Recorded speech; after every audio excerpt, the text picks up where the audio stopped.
afternoon to all of you. Sir, it's a great privilege that I'm sharing this platform with all the top dignitaries of India, I should say. So I have been working with the drug addicts and alcoholic students for the last 35 years. So with the experience of 3.5 decades, all what I could say is that the system of education has to be strengthened. Unless and until we don't strengthen the education system, this problem is getting multiplied day by day.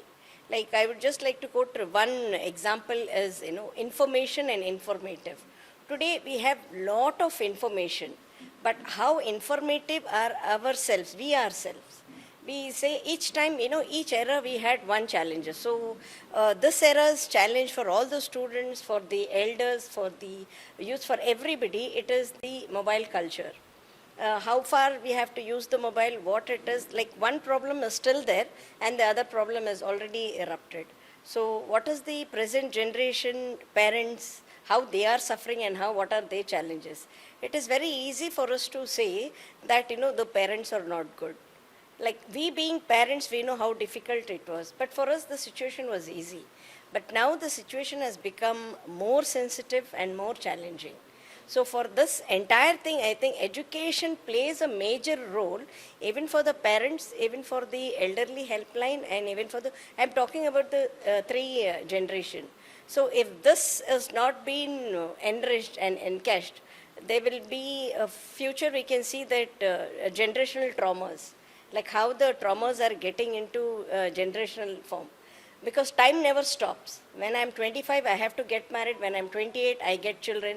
When I'm 50, I have children of 25 years. So time will never stop, but my problem continues. So this is where I would like to share with you, sir. What are the values, what we have to embed? Like we have to now give back something to the society, what we have not. So we can't just stop and blame the game and just pass the ball. We have to take this initiative, and Paul sir and myself and Dr. Devan, we have been working a lot with this. So it was a great pleasure for that I have shared this with you. And thank you, Paul sir, and thank you the entire team. Yes, sir. Yeah, I agree with you that there is a great epidemic of addiction and mental illnesses that are afflicting the youth, and it is because they face a lot of frustration and depression. Yes.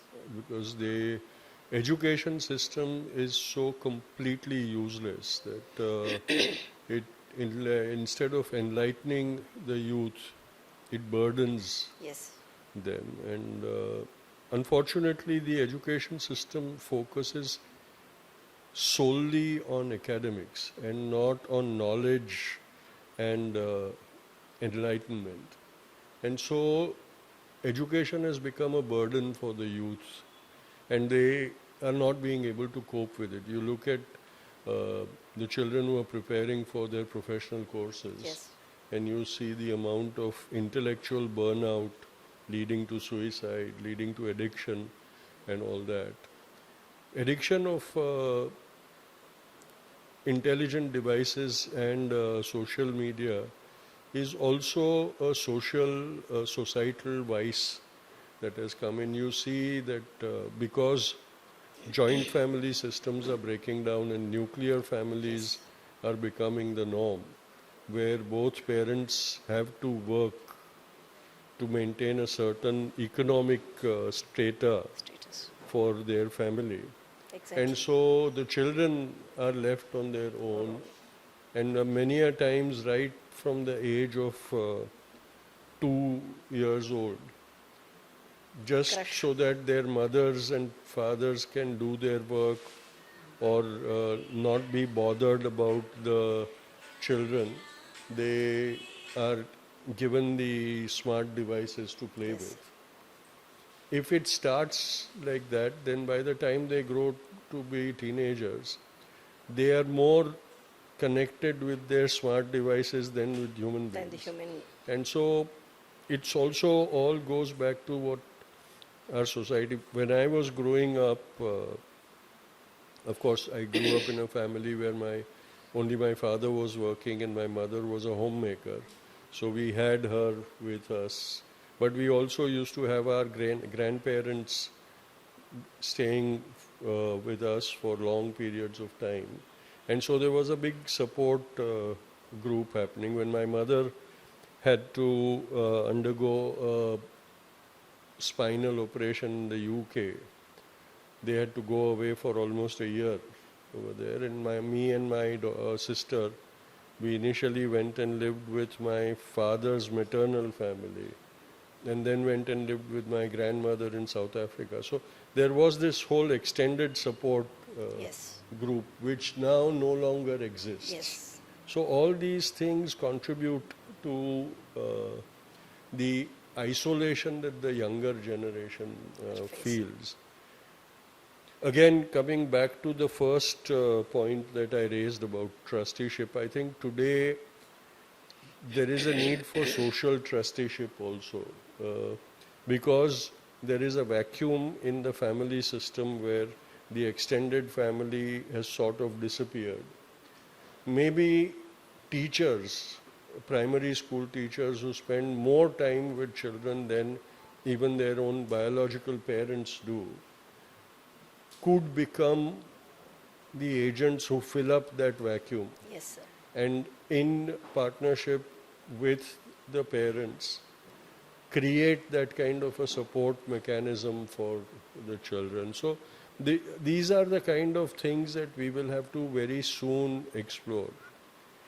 I have very radical views about the education system, and I think it is so rotten that the only thing it can be done for reforming it is to discard the whole education system as it is today and start a new one. Because the education system that is at present in place caters only to the job market. Yes, sir. And it does not cater at all to social engineering, building of societies, and creating civilization. And that's where you notice if a youth is not good enough to achieve a job, then all doors seem to slam shut on them, and it feels as if it is the end of life for them. And that's why we are seeing the increasing rate of suicide in the youth. We are seeing the increasing rate of depression in the youth. We are seeing the increasing rate of addictions in the youth. I think there needs to be a holistic view of the whole system of upbringing. Of nurturing our children and bringing them up. Because unless the values are instilled at a young age, yes, they're not going to grow into values that will be practiced in later life. True. Very true. And so that is the main thing. We have, even in our families, we have sort of said education means school and college. Subjects. There's nothing to it. Textbooks and subjects and exams. And everything is examination oriented. Yes. So there is no lasting requirement for education. It's sort of now for the youth of this age that I see in this institution also. The motive or objective of education is the completion of the semester. And as soon as that semester is over, it's as if you forget everything that happened, and then you go into the next semester and start preparing for the exam all over again. And that ongoing process of education from kindergarten to graduation and post-graduation, that linkage that should be there isn't there at all. And that is where the greatest devaluation, what you were saying also, of producing world quality people, is not there, because they're not even, what we produce is not even worth the certificate they are carrying. And it's so demeaning that our doctors have to almost re-prepare themselves if they go abroad. They are not able to practice with the degrees that they have themselves. It shows how the world does not recognize Indian education to be of value. I'll give you an example. Teacher training. Teacher training is the most neglected aspect Yes. of schooling. We have schools, we have schools of higher education, but a teacher does not have continuous ongoing training to upgrade their skills or anything, and even the degree courses that they go through Yes, sir. are so pathetic that they don't know the ABC of teaching. If they don't have a textbook, they can't go Teach. into a class and teach. That is the abysmal level to which our education, and that's where I say that the only salvation for education in India is to junk the education as it is and start anew right from kindergarten. Yes, sir. You're very, very true. As you rightly mentioned, the kind of teachers what we have. The teachers, they don't have, they just finish their BSc Yeah. and then they go and teach English. They finish their BA, they teach mathematics. So Yeah. that is one of the irony thing what we have to say. You had very nice inputs, and then I have to add on it, sir. Previously, the demand was there, supply was not there. Today, the supply is more than the demand, sir. Yeah. In various things, whether it is our And life system. Also, the thing is, education also follows fashion trends. Yes. You know, if you look at the graduation programs, you will see that there is a kind of a herd mentality of students. Suddenly, one sector becomes attractive, so everybody will go to commerce. Yes. Then suddenly engineering becomes attractive, so everybody wants to go to engineering. It's not as if we are creating an education system that will enable them to fulfill their dreams, whatever that dream may be. And that herd mentality is also instilling the idea in their minds that now that I'm a commerce graduate, if I don't get a job in the accounts section or in the management section of a company, then my life is over. You know, the ability to think that no, this is just basic information and education, and this enables me to explore new horizons. That adventurous spirit is completely killed off. Killed off.